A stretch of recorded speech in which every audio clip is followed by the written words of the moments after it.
I used to think that the worst part of aging would be the loneliness, the cold silence of empty rooms, the long afternoons that stretch without anyone calling, the invisible weight of a phone that never rings. But I was wrong. The worst part isn't being forgotten. It's being remembered for what you're worth, not who you are. When your own blood looks at you and sees a piece of property, an inconvenience, a number on a deed, or a monthly expense they can't wait to cross out. That's the part they never warned me about. My name is Gerald McKinley. I'm 81 years old. I've spent nearly every year of my life on the same piece of land in Westbrook County, Texas. My father gave it to me in 1967, and I've treated it with more respect than most people show each other. My late wife, Vivian, used to say that this land was our family's spine. Everything we were came back to it. She died 6 years ago, and since then the house has been too quiet, but I've kept it, cleaned it, painted the porch, patched the barn roof, even fixed the old windmill pump. Not because I had to, because it was still mine. I have one son, Roger. Grew up under my roof, ate from my hands, learned to drive in my truck, got his first job hauling hay for our neighbor. He was always ambitious, always in a rush to leave. Moved to Austin, then Houston, started flipping houses, buying land, talking fast and loud about real estate trends, equity, cash flow. I didn't always understand what he was saying, but I clapped when he talked. He married, had 2 kids, stopped visiting. That's how it goes. I told myself he was busy, that I didn't want to be a burden. That's what we all tell ourselves, isn't it? Still, every Christmas I wrapped gifts for his girls, sent birthday checks, called on his birthday even when I knew he wouldn't pick up.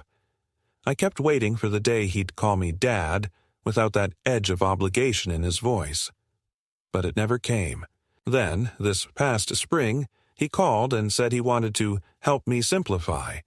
Said the farm was too much for me, that I should take it easy, maybe consider a place where I could rest.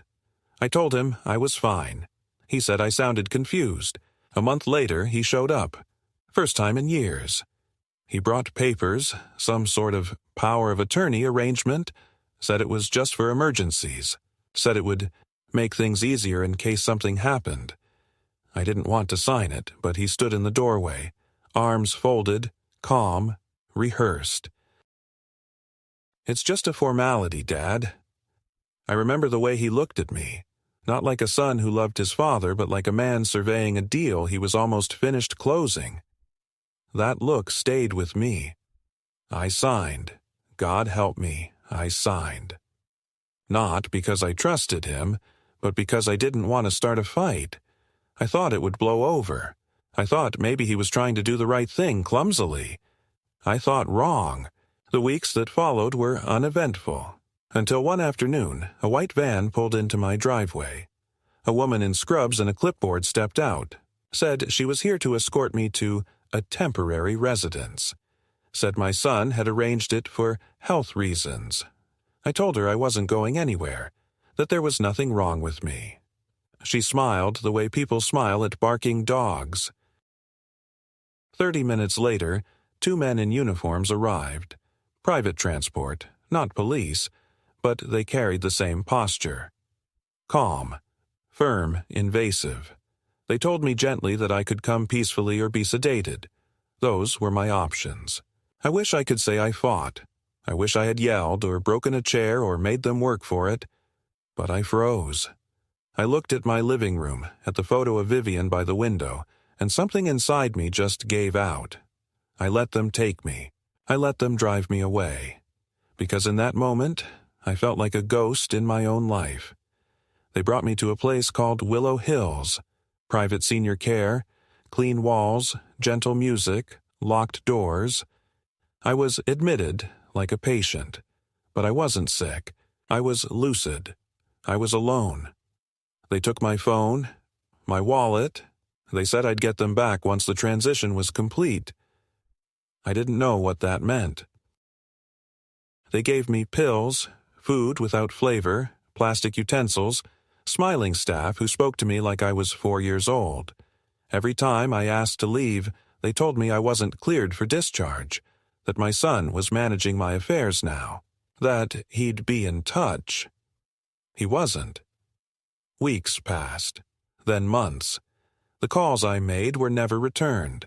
The staff stopped answering my questions. Every time I mentioned my land, my house, I got silence. And that's when I started to realize this wasn't about care. This wasn't about safety. This was about erasing me. There's something about sitting in a room with no locks on the inside that changes the way you breathe. At first, I tried to keep track of time, mark the days on a napkin, count how many times they played the same soft piano music in the hallway, but the rhythm of places like Willow Hills is designed to unstick you from real life. Breakfast at 7. Pudding at 2. Blood pressure check at 4. Lights out at 9. No mail, no news, no visitors. The staff had a rotation of cheerful faces and distant eyes. They weren't cruel, but they weren't there to see me, just to keep me contained, upright, medicated, and quiet. After a while, I stopped asking questions. Not because I had no more to ask, but because I already knew the answers. The silence had weight. My son was not coming. No one was. And that form I'd signed, just a formality, had become a wall between me and everything I owned, everything I was. I started to suspect more, and not just because of instinct. There were clues, small, clumsy ones. One afternoon, I overheard a nurse whispering to another that my son had taken care of everything, and that the papers had gone through. When she noticed me, she stopped talking. Another time, a young aide accidentally handed me the wrong medication tray, with someone else's name on it. I read the chart before she snatched it away. It said, Gerald McKinley, non-communicative, estate transferred, limited mobility. That wasn't my profile. That was a plan. Then came the visitor, a man in a suit. He didn't introduce himself, just said he was reviewing senior placements for compliance. But I could see the clipboard he held upside down, and it had a logo from a development firm I didn't recognize, Terranova Holdings, LLC, the kind that buys farmland for commercial use. He asked me casual questions. Did I remember my address? Could I recall the names of current politicians? He nodded when I answered clearly, but he didn't look reassured. He looked disappointed. That night, I sat by the window and stared out at the parking lot. Somewhere out there, Roger was spending the money he thought he had earned. Somewhere, he was telling people that his father was taken care of, that the land was available, and that the matter of the ownership was settled. And for the first time in my life, I felt something colder than grief. I felt discarded, not mourned, not missed, just written off. I knew I had to get out, but I didn't have a plan. Until I met Tom. Room 204. A Marine, retired. 85 years old and still sharp enough to play chess and cheat at cards without getting caught. He'd been watching me since I arrived. Said I had the walk of a man who still gave a damn. I told him my story. Not all at once, but in pieces. He listened, didn't interrupt, didn't pity, just nodded. And then one night, he said 5 words that changed everything. You want out, I'll help. Turns out Tom had been working on an escape plan for months, just for the hell of it. Said it gave him something to do. He'd memorized the shift rotations, knew which back door wasn't alarmed, and even had a pair of old staff scrubs he'd stolen during laundry day. I didn't ask why he hadn't left. Maybe he just needed a reason. Maybe that reason was me. We waited for a rainy morning. That Thursday, while the nurses were distracted by a minor fall in the cafeteria, we slipped out the service exit behind the kitchen. Walked a quarter-mile through wet grass to a chain-link fence. Tom boosted me over like I weighed nothing. I helped him climb after. We ended up on a side road, soaked to the bone, hearts pounding but free. Tom had a friend, a mechanic in town, who owed him a favor. He dropped us off near the county records office. That's where the second blow landed. Roger had filed paperwork claiming full guardianship due to advanced cognitive decline. He'd cited delusions, erratic behavior, and inability to maintain personal hygiene. He claimed I had endangered myself by refusing medical care. And with those lies, he'd managed to legally transfer temporary ownership of my land into a family trust, one he controlled. But here's what he didn't count on. The paperwork wasn't complete. He'd missed a step. One signature. One medical affidavit. The transaction was pending, not final. And a public auction had been scheduled for the following week to legitimize the transfer by offering the land on the open market. Just a formality, of course, but a public one I could attend. That was the opening. That was the spark. I had 6 days. The morning after we found the auction notice, I woke up feeling like my bones had shifted, like something inside me had realigned, not with youth, but with purpose. For the first time in months, I had something bigger than anger. I had a reason, a deadline, a line drawn in the dirt. Tom stayed behind, said he'd already broken enough rules for one lifetime. I understood. I hugged him tight, the way I used to hold Roger when he was little and scared after thunderstorms. There's a certain type of silence between men who know they've survived something together. He nodded once and said, "Take your story back." I called Jimmy, the only person I knew would answer. He was my neighbor back when Vivian was alive. A former electrician, twice divorced, drank too much but still believed in right and wrong. When I told him what happened, there was a pause. Then, "Where are you?" "I'm coming to get you." He picked me up from a gas station on Route 14, no questions asked. When I told him the whole story, Roger, the nursing home, the forged documents, the pending sale, he didn't flinch. He just looked ahead and said, "All right then, let's ruin his plans." Over the next few days, we worked like men on borrowed time. Jimmy drove me to the courthouse where I filed an emergency petition to halt the auction, citing mental competence and fraudulent guardianship claims. He introduced me to a legal aid attorney, a woman named Karen, sharp as a switchblade and twice as quick. She didn't sugarcoat anything. "This isn't going to be easy," she said. "He built a case on paperwork and silence. You'll need proof, and you'll need to show up." I told her I'd do both. We gathered medical records. 3 doctors from Willow Hills had evaluated me, and at least one had refused to sign off on the mental decline report. We got a notarized statement from Tom. We pulled surveillance footage showing me walking unaided, speaking clearly, feeding myself, even helping others. Karen built a file so thick it looked like a college dissertation. "We don't just need the truth," she said. "We need undeniable truth." Meanwhile, Roger kept moving. I found out he'd already given a developer verbal assurance about the land, contingent on auction results. There were whispers about rezoning, commercial plots, even a planned partnership with a chain store. He wasn't just trying to sell my property, he was using it to climb higher in the industry. One more step in his big, shiny dream. The morning of the auction, I shaved, put on the only suit I had left, the same one I wore to Vivian's funeral. Jimmy drove me to the courthouse. On the way, he said nothing, just tapped the steering wheel with 2 fingers like a heartbeat.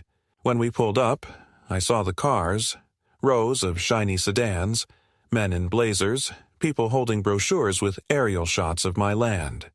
There was coffee being served in paper cups. It looked like a wedding reception for vultures. I walked in, and nobody looked twice. That was good. Let them think I was another old man who got lost on his way to the DMV. The auctioneer began his introduction, smiling, thanking everyone for attending. This prime tract in Westbrook County is ideal for mixed-use development. Family-owned, soon-to-be bank-released, a fantastic opportunity. I almost laughed. Soon-to-be bank-released. I wasn't dead. I wasn't even gone. When the bidding opened, the numbers came fast.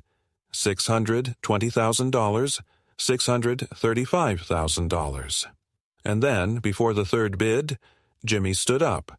Calm, loud, clear, we object. The owner is present. He does not consent to this sale. Silence. Every head turned. Roger, standing near the front in a sleek jacket and polished shoes, looked like he'd been shot. When he saw me, his face didn't register surprise. It registered dread, like a man watching his elevator drop with the doors open. The auctioneer stammered. The clerk said there was a legal dispute pending. The judge, brought in to oversee the proceedings, asked for clarification. Karen stepped forward, handed over the file. The judge flipped through it, frowning deeper with every page. "Mr. McKinley," he finally said, "do you claim rightful ownership of this property?" I stood up, my knees creaking. "Yes, Your Honor. This land is mine. It was given to me by my father. I never gave consent to transfer it, and I am of sound mind to say that clearly, right here, right now." He asked me questions. I answered them all. Birth date, spouse's maiden name, how many acres in the West Field, the year the barn burned. I knew every detail. Then he turned to Roger. "Do you wish to contest your father's mental competence?" Roger opened his mouth, then closed it. The room waited. He finally said, "I thought I was doing what was best for him."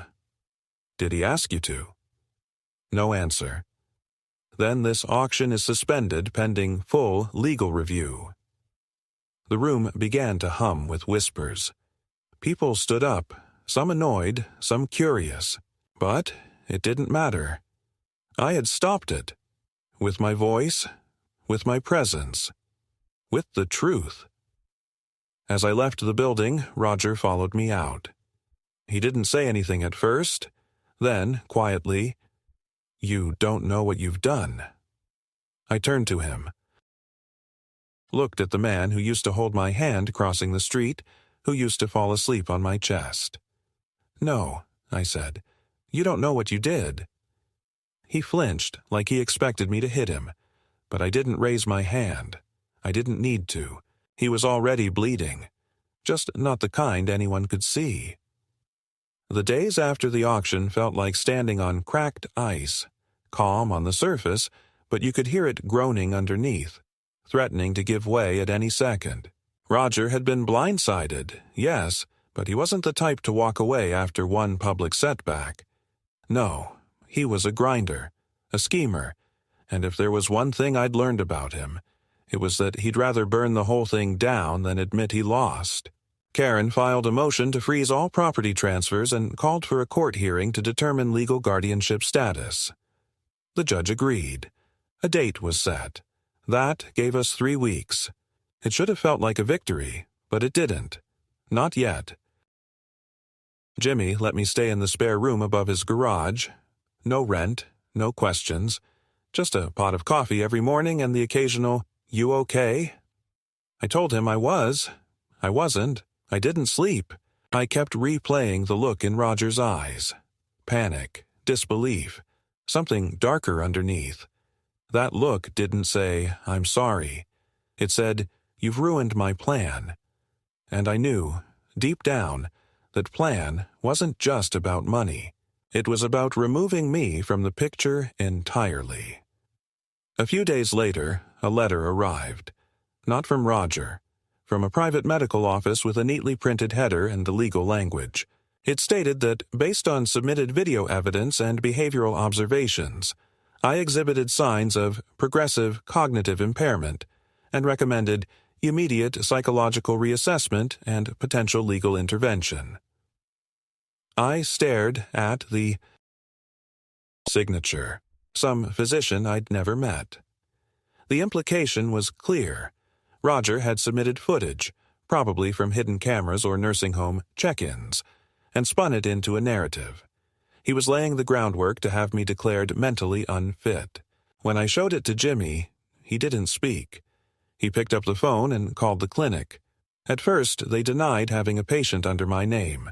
Then, when pressed, they admitted there had been an external assessment based on submitted third-party material.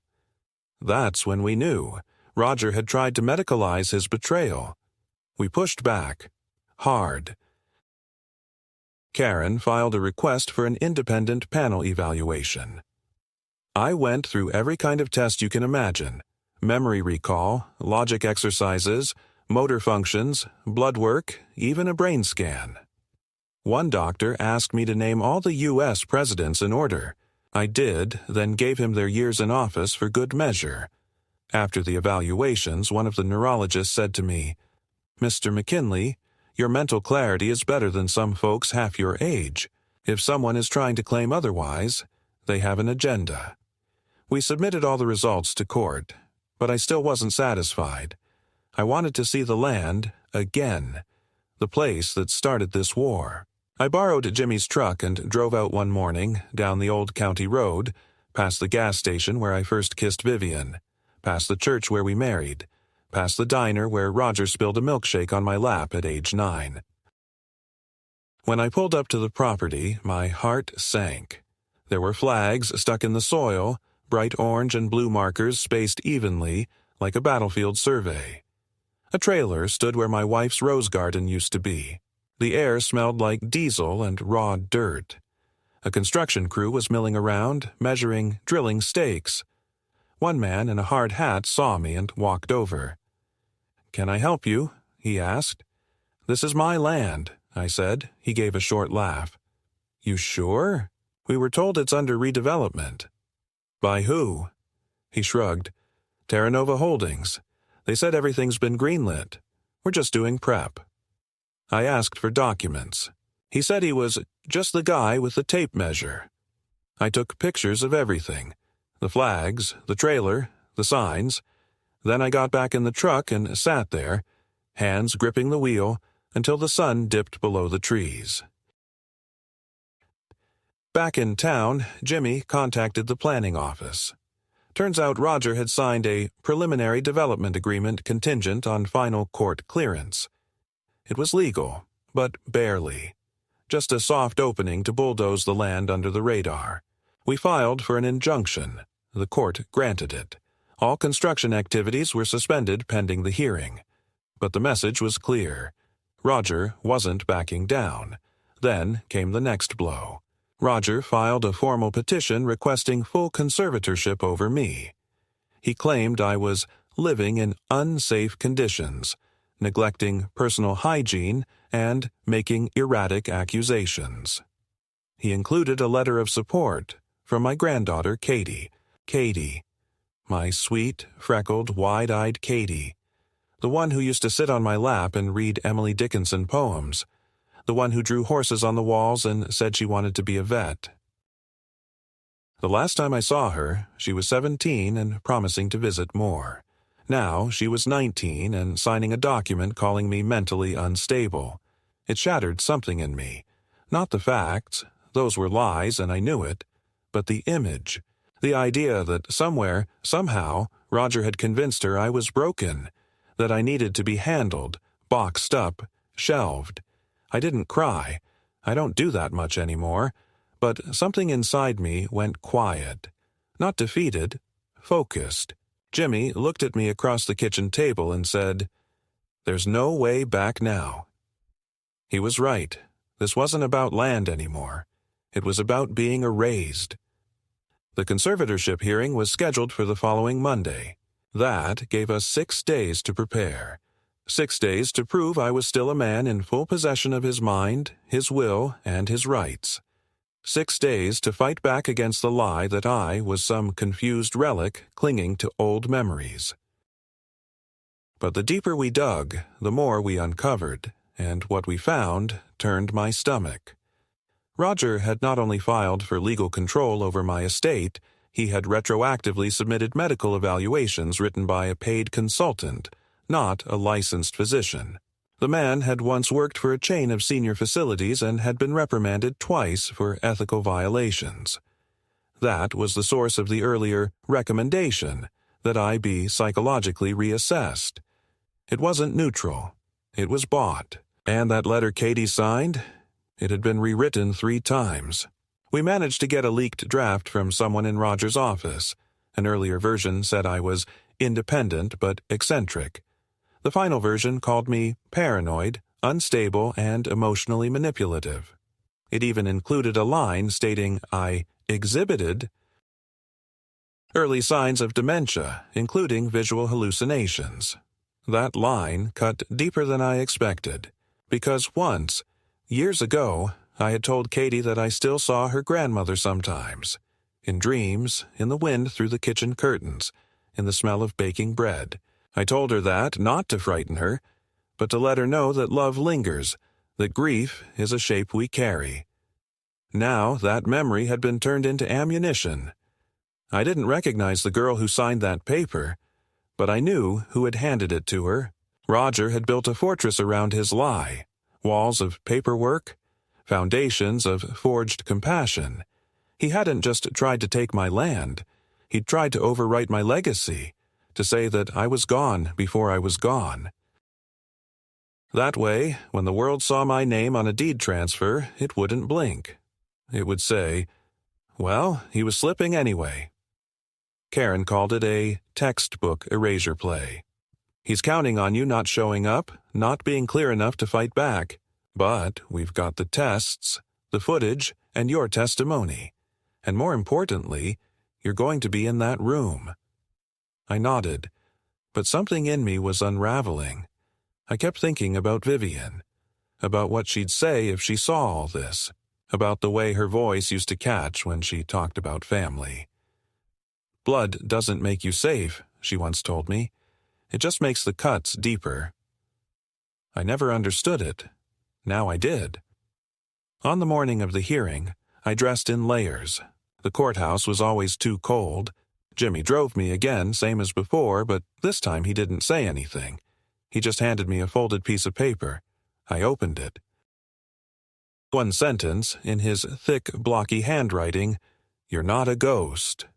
I held on to that note like it was armor. Inside the courtroom, the air felt sharp, the kind of cold that gets into your teeth. Roger sat at the petitioner's table, flanked by 2 attorneys. Katie sat behind him, arms crossed, her jaw clenched. She wouldn't meet my eyes. I was told I'd get a chance to speak, but first came the affidavits, the paperwork, the concerns Roger had listed. They painted a picture of a man who was confused, aggressive, unstable, a danger to himself. It was like reading my own obituary written by a stranger who hated me. Then Karen stood and began to dismantle it, one document at a time. She pointed out inconsistencies, highlighted contradictions, cited the evaluation results, the lack of medical backing, the altered drafts. She brought up the footage of me mowing my own lawn, helping another resident find his medication, holding a chess tournament at Willow Hills. She played a clip of me talking with a therapist, calmly recounting my history, even laughing at one point. Then I was called up. The judge asked me if I understood why we were here. I said yes. He asked me what I wanted. I said, to be left alone, to die with my name intact, to live the way I've always lived, by choice, not by permission. Then he asked what I thought had happened. So I told him. I told him about the morning they came to take me, about the woman in scrubs and the men with soft voices and firm hands, about the locked doors, the pills, the silence, about the auction, the forged forms, the way my own son had looked at me like I was in his way.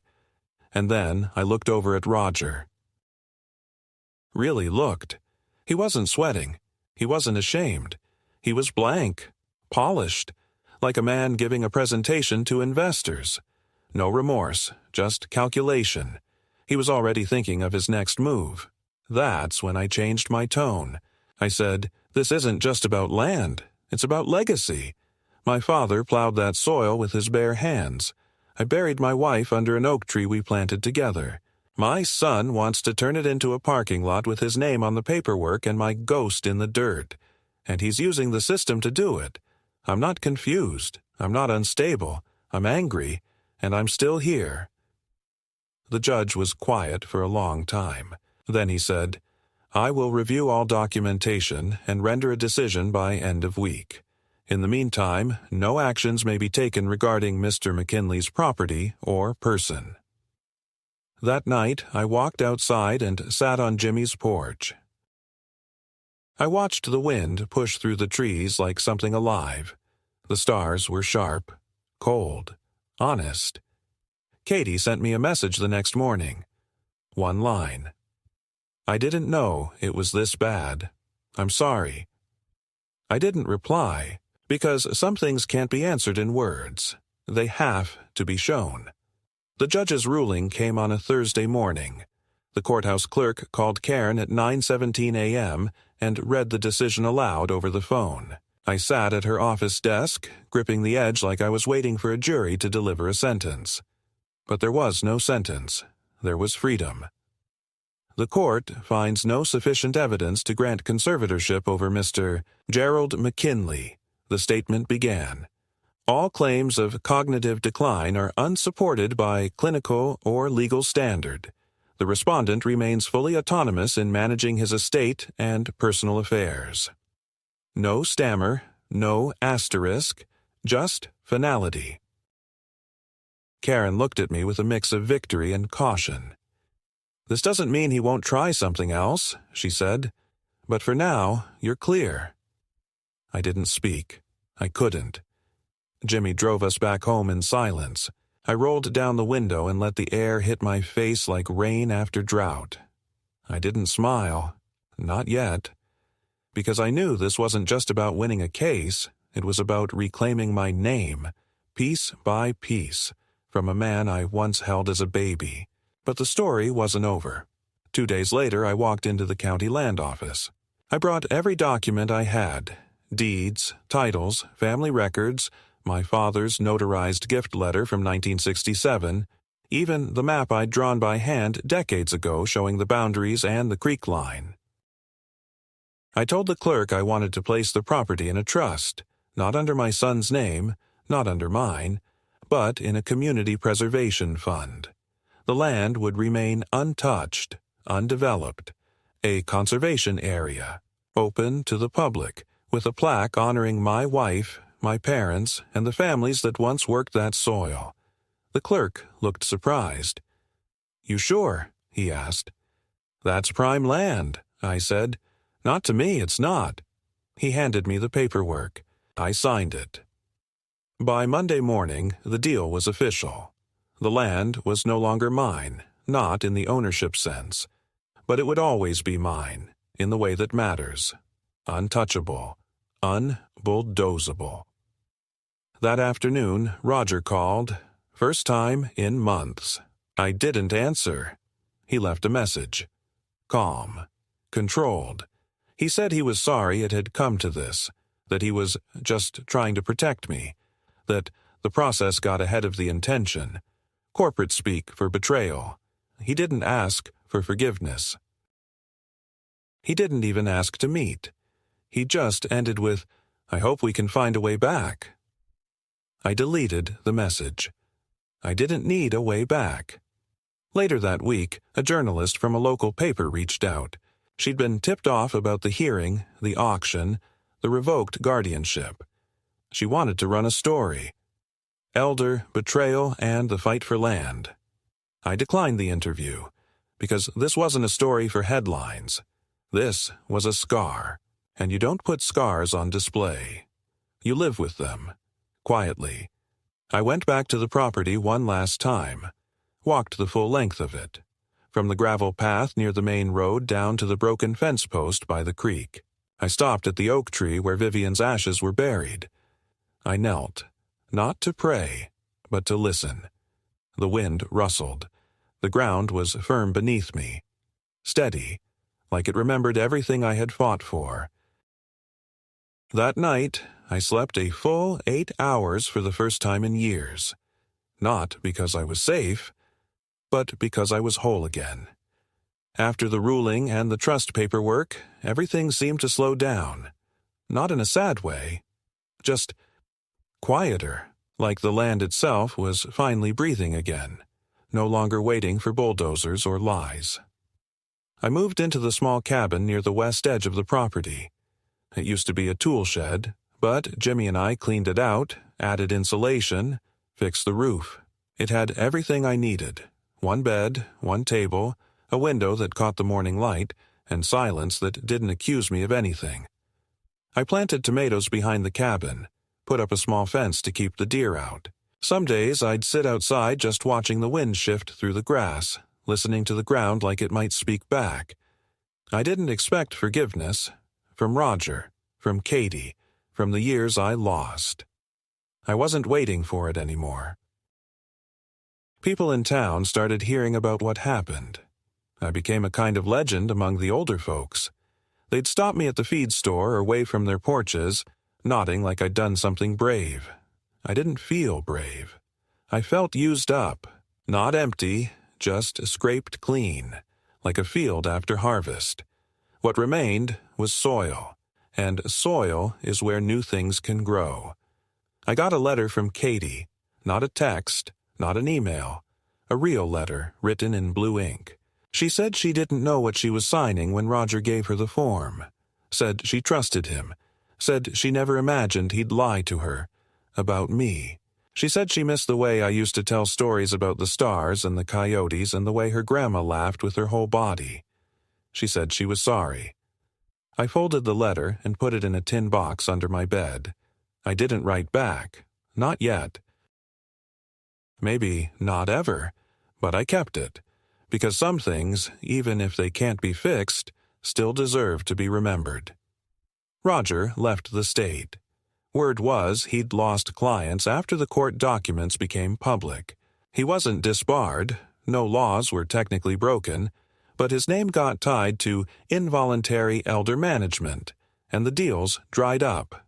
He sold his firm, moved to Arizona. The last I heard, he was working on some new venture. I don't care what it is. Sometimes people ask if I ever think about revenge. If I ever wanted to take him down further. I tell them this: he took his shot. He lost. And now he has to live with the truth. The way I had to live with the betrayal. That's more punishment than anything I could invent. I kept my land. I kept my name. I didn't let them write me out of my own life. And that, at the end of everything, is enough. It was early April when the letter came, handwritten on lined paper with the school district's name printed faintly in the corner, and I remember the way the envelope sat on my little cabin table like it was waiting for me to be ready. Not demanding attention, just existing gently, like something honest tends to do. It was from a teacher at the elementary school in Westbrook, someone named Miss Callahan, who said she'd heard about the trust I had set up for the land and wanted to know if her 5th grade class could come out to visit for an afternoon. She wrote about teaching environmental science, about kids who didn't know where vegetables came from beyond plastic bags, about how they were learning to name trees and measure soil temperature and identify bugs not with fear but curiosity. And she asked if maybe the class could walk the fields and see what unpaved land looked like, if they could touch bark that hadn't been lacquered into playground mulch or sit in the grass without it being astroturf. I sat with the letter a long time before answering. Not because I needed to think, but because the idea of that kind of visit, children running across a field that had been nearly stolen from memory itself, felt so unexpected it made something in my chest tighten and release all at once like a knot finally unwinding. I wrote back by hand, told her I'd be honored to have them come, told her there were some spots near the south fence where the ground got too soft after rain and they'd need boots, told her I'd cut back the thorn brush along the creek path, told her there was still an old windmill that didn't spin but looked nice in the morning light. The morning they arrived, I was already up by 5. Not because I had to be, but because the air felt charged in a way I hadn't felt since I was a younger man. Like the soil itself was expectant, and I moved slow but steady, making sure the path down to the creek wasn't too muddy, making sure the old barn doors didn't creak too loud, brushing off the bench by the apple tree even though I knew none of those kids would sit there long enough to matter. At exactly 10:04 a.m., I heard it. The low, unmistakable wheeze of a yellow school bus making its way down my long gravel road, and I stood at the edge of the porch, one hand on the rail, the other holding my coffee, watching the dust trail behind it. Like a memory being chased, when the bus stopped, the door opened with a hiss and they came spilling out. Not just a few, but dozens of them. Backpacks swinging, sneakers hitting dirt, voices rising like birds after a storm, and I was struck by how full of life they were. How even the quiet ones had a kind of motion to them. Eyes darting, hands twitching like their very cells refused stillness. Miss Callahan was the last off. A small woman in a denim jacket and hiking boots with a clipboard in one hand and a kind smile that wasn't afraid of wrinkles. She shook my hand like someone who respected landowners, not just saw them as relics, and thanked me again for having them out.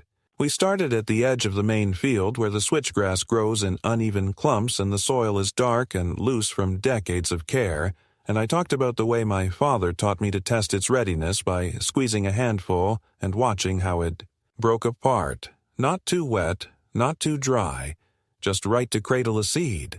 I didn't lecture. This wasn't school, this was remembering, and the kids didn't fidget or yawn. They asked questions, some silly, some smart, some that made me pause before answering, like the girl who asked if the trees missed me when I was gone, and I told her, maybe, but they're patient, and she nodded like she understood something adults would probably laugh at. We walked along the western fence line where the cottonwoods lean like old men listening to gossip, and I told them about the time a storm split one right down the middle and how it kept growing anyway, twisted but alive. And one boy asked if I'd ever split like that, and I said nothing for a moment, just looked at the tree and said, "Not yet." By noon, we were down by the creek bed, where the water runs shallow and clear, and they were crouching to find salamanders and skipping stones and drawing with sticks in the mud, and Miss Callahan told them to be gentle, that this wasn't a playground but something older and quieter, and they nodded, surprisingly respectful for a generation raised on screens. I sat on a rock under the sycamore tree and watched them, not with distance, but with awe. Because what I saw wasn't noise or mess or risk. It was life reclaiming a space that had nearly been sold for concrete and silence. One boy found a rusted horseshoe near the old tool shed and asked if it was treasure.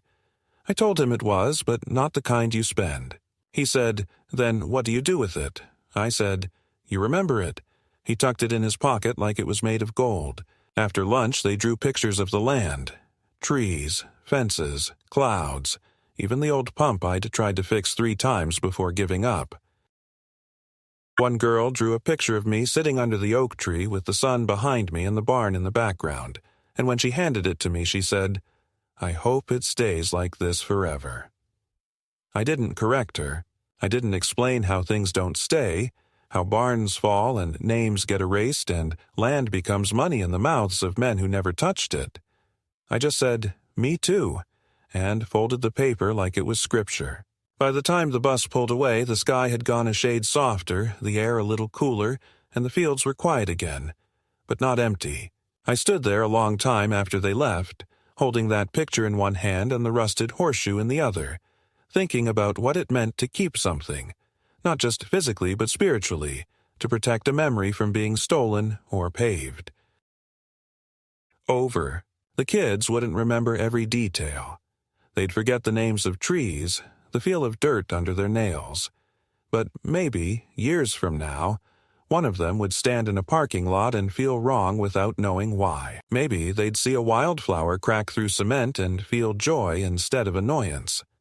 Maybe they'd tell their own children that once they walked a field that was saved by a stubborn old man who refused to be erased. And maybe that's all I ever really wanted.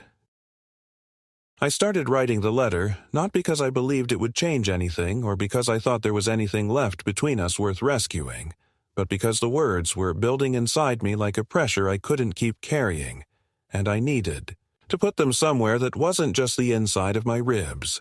It wasn't meant to be a plea or a rebuke or even a reckoning. It was just a release a way of speaking into the quiet after so many months of being spoken about, spoken for, or silenced entirely.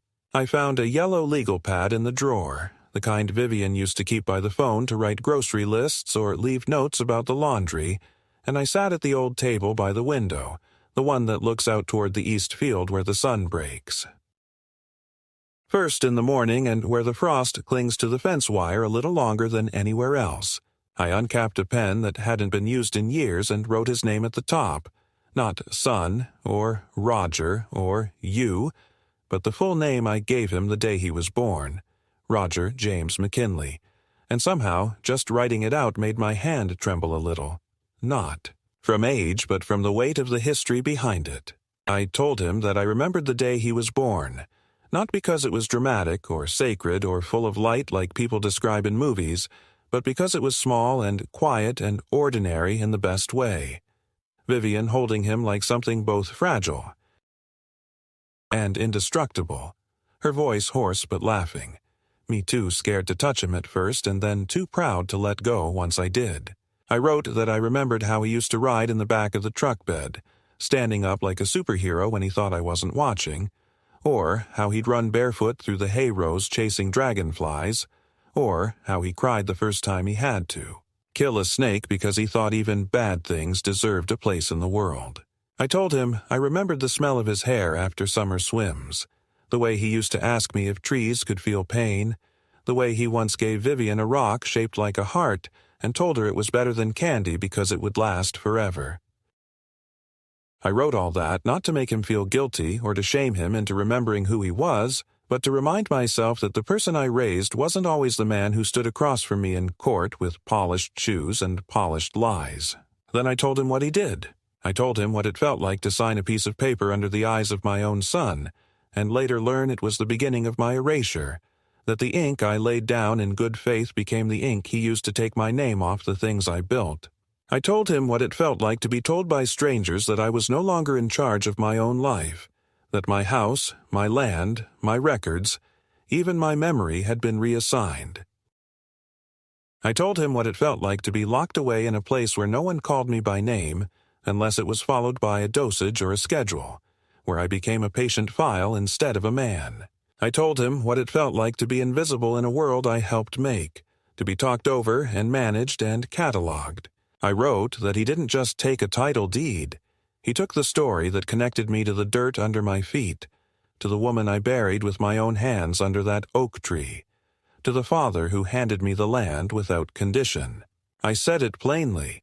You took something you didn't earn and lost something you'll never get back. Then I tried to explain what that loss was. I told him that when you betray blood, it doesn't just cut, it untethers. It makes the whole tree wobble, makes every past kindness into a question mark. I told him that even now, after everything, I don't hate him, because hate requires a kind of closeness I no longer feel.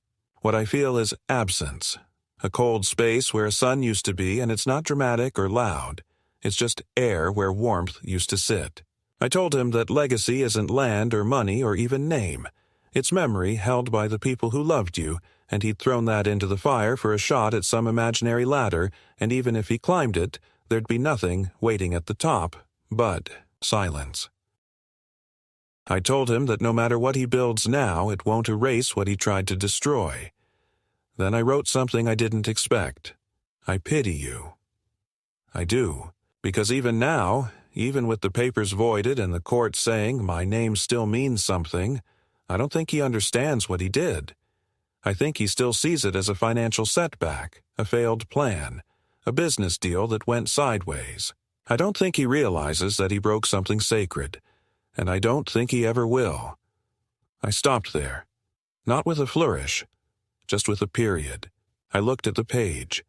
12 full sheets, front and back, written in block letters that sagged slightly from the weight of the ink and the years in my hand. I read it once, slowly. Then I folded each page, stacked them carefully, placed them in an envelope I didn't seal. I held it for a long time, walked it out to the wood stove, lit a match, watched it burn. Not because I didn't mean every word, but because some words aren't meant to be received. They're meant to be spoken to the past, like prayers over an unmarked grave. After the fire died down, I sat in the quiet and stared at the ash until it looked like dust blown in from some other life, and I realized I wasn't sad. I wasn't angry. I wasn't anything loud or sharp. I was done. And sometimes, being done is the only peace you get. And sometimes, it's enough. I spent the following hours reflecting not only on the betrayal itself, but also on what it meant for the future of my relationship with my daughter. It wasn't just the act of financial deception that stung. It was the realization that somewhere along the road, the values I had worked so hard to instill in her had been disregarded. I wondered what kind of internal justification she must have constructed to allow herself to rationalize stealing from her own father. Perhaps she had convinced herself it was harmless, that I had enough money, that I wouldn't notice, or worse, that I would forgive her as I had countless times before. And maybe that was the problem. Maybe my forgiveness had become an enabler, blurring the lines between love and accountability. I knew that, this time, things had to change. After taking the necessary steps with the bank and ensuring that my financial information was secure, I began to consider how best to confront her. I didn't want to cause a dramatic scene filled with shouting and accusations. That would only harden her defensiveness. Instead, I planned a calm but firm conversation, one that would force her to see not only the wrong in her actions, but also the impact they had on trust, dignity, and the essence of familial bonds. I waited until that evening. I heard laughter from the living room. They were watching television together, unaware that their scheme had already begun to crumble. I sat in the kitchen, preparing some tea, and invited them both to join me when they had a moment. They entered casually, as if nothing had happened, her husband holding his phone, and she with that familiar, slightly guarded smile that, for years, I had mistaken for innocence. I started without preamble. "The cruise you tried to book earlier," I said slowly, watching their reactions, "was declined." Her face froze, and she turned sharply to her husband, who looked equally confused and alarmed. "I know what you did," I continued. "I know you used my credit card details while I was asleep." The room went quiet, save for the ticking of the old wall clock behind me. My daughter opened her mouth to speak, but faltered. Her husband looked at her, then at me, and then back again, as if weighing the costs of denial. "You could have asked," I added. "And I might have said yes, or no, but at least it would have been honest." My daughter's expression collapsed into a mixture of guilt and embarrassment. "We didn't think it would be a big deal," she mumbled. "You've always helped us before. We just wanted something for ourselves." Those words struck me with surprising clarity. Something for ourselves. As if everything I had already given, my time, my money, my presence, had somehow not been enough. As if parenthood meant an infinite well of sacrifice, one that demanded no gratitude in return. I took a deep breath and explained as calmly as I could that while I loved her, I would not be made into a victim in my own home. I had already taken steps to protect myself, I said. The bank was notified, fraud reports were filed, and new security measures were in place. "If it happens again," I warned, "there will be legal consequences.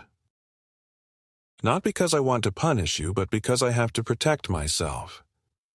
They were stunned. Maybe they hadn't thought I would take it so seriously. Maybe they assumed my love would continue to make me blind. But I wasn't blind anymore. The next few days were awkward and tense.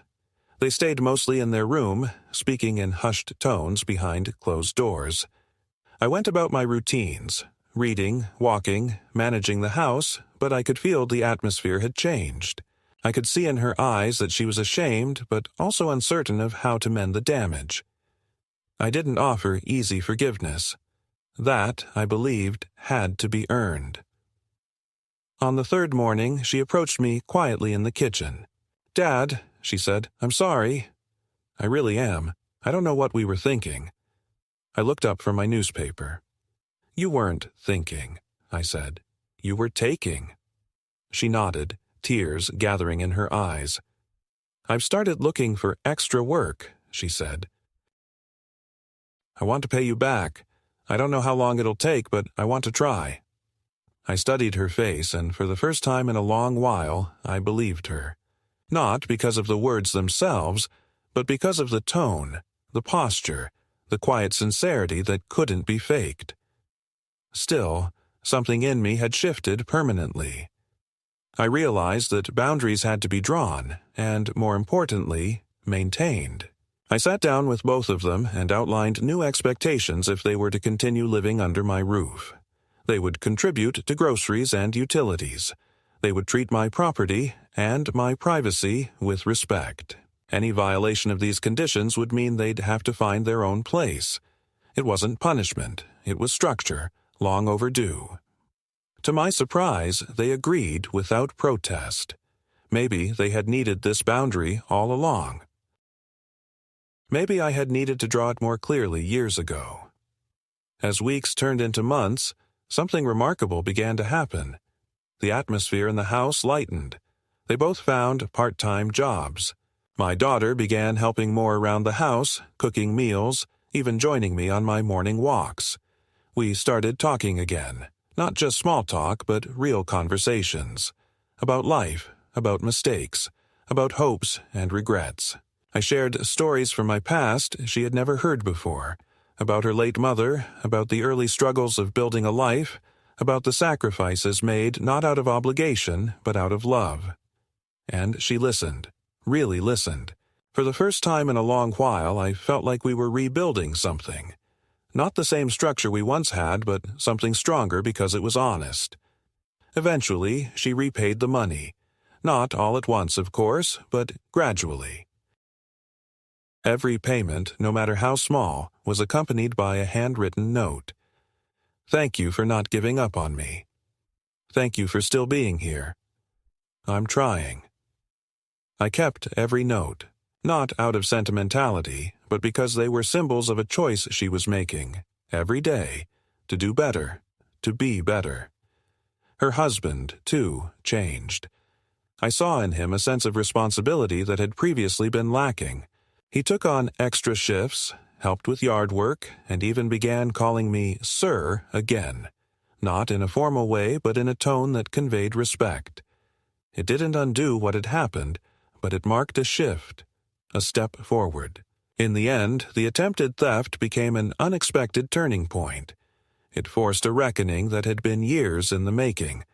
It peeled away the comfortable lies and made space for truth, however painful. And in that truth, we found the beginnings of healing. I won't say everything is perfect. Trust, once broken, is slow to rebuild. There are moments when doubt creeps in, when I check my wallet a second time or hesitate before sharing financial details. But I no longer live in quiet disappointment or unspoken resentment. We speak now. We set expectations. We own our mistakes. And perhaps most importantly, we forgive, not as an escape from consequences, but as a path forward, chosen deliberately, one day at a time.